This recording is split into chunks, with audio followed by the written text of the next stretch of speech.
Thank you, Madam Speaker. It gives me great pleasure at this time to yield time to another colleague from California, the gentlelady, Maxine Waters.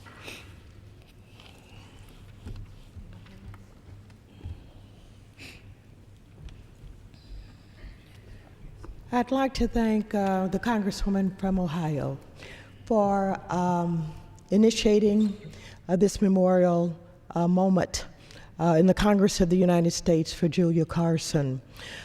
This is a very special and important time because we're here this evening to talk about a woman that we truly loved and a woman who gave so much in public service to her country. I know that her family is saddened by her loss because it is a great loss. She has been referred to this evening as a jewel, as the queen, and I came to understand this quite some time ago. I've known Julia for many years, long before I came to Congress and long before she came to Congress. I served in the state legislature of California, and she was a state legislator also, and like Diane Watson and others, we all work with the Conference of State Legislators and the Conference of Black State Legislators, and so she knew legislators from all over the country. And after I came here, I kept in contact with Julia, and when she ran for office, she called me and she told me that she wanted me to help her, and I thought she wanted me to raise some money or maybe come someplace to do something. And after talking with her for a few minutes, she made it very clear she wanted me to get Muhammad Ali to come to help her out. She didn't want me, she wanted Muhammad Ali. And so she said, well, you know him, don't you? I said, yes, I do. And she said, well, if I could get Muhammad Ali here, then that would seal the deal. That's exactly what I need. And of course, I asked him, and he went to campaign with her. And he often asked after that how she was doing. And his award-winning photographer, Mr. Howard Bingham, would oftentimes ask me how she was doing, what she was doing, so he could report to Muhammad Ali how his candidate that he had helped to win that election was doing in the Congress of the United States of America. Well, let me just say, she was doing wonderfully well. Legislatively. Some people have referred to not only the fact that she was responsible for the recognition that Rosa Parks got, getting the gold medal, but she was working on some tremendous legislation. And as I stand here before you this evening as the chair of that subcommittee on housing and community opportunity, her legislation is really before us. It is known as HERTH. It means the Homeless Emergency Assistance and Rapid Transition to Housing Act. And you know, we've got to pass that legislation, and we've got to pass it.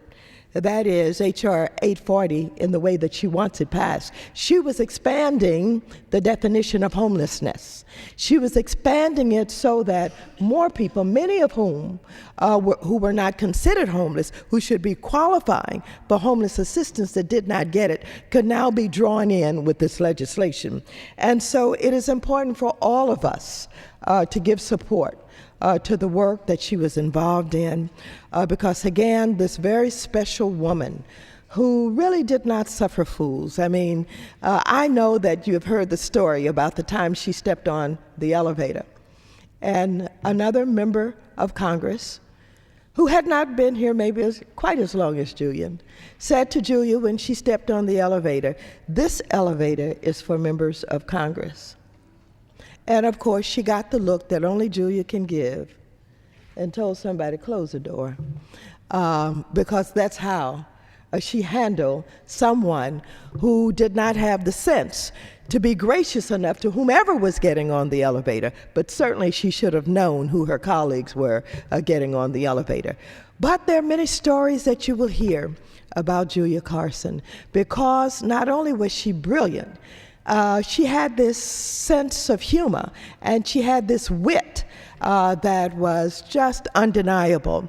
And of all of the people who spoke at Rosa Parks' funeral, and I was at the funeral in Washington, D.C., when Julia spoke, She was the most engaging, the most memorable, the one that really caught the attention of everyone at that service. Julia Carson was truly a queen, and the descriptions that you've heard about her this evening and how she was loved, you have to go to Indianapolis to understand it. You have to hear people talk about her to really get a sense of the queen, and they referred to her as the queen. And so I'm very proud to be a part of this discussion, this remembering her this evening. And she will rest in peace, having done her part, having given all that any human being could give. I yield back the balance of my time. Running out of the hour, and if you'd allow me to, I seek unanimous consent to close out the hour, and hear no objection, I will do so. Without objection, the gentlelady is recognized. Thank you, Madam Speaker. We have other speakers who choose to speak, and they're going to seek 5 minutes in the order that I've given to you. In her remarks during Rosa Parks' memorial service, Representative Carson said, "I'm a sister from the hood, and we know how to get things done," unquote. Well, from one sister to another sister, I want to say thank you, Julia Carson, for your legacy of service, for your laughter and your love. I promise I will continue to work to get things done right here in the House, and I will remember all the things that you told me the last conversations that we had. But Julia, I'm still trying to figure out who it was you said was going to invite me to dinner. I asked you that day I came to see you, and you still wouldn't tell me. So whoever it is, come on and invite me to dinner, because Julia Carson would want it to happen. I yield back, and I thank all of my colleagues for joining me in this wonderful hour of celebration for my colleague and good friend, Julia Carson.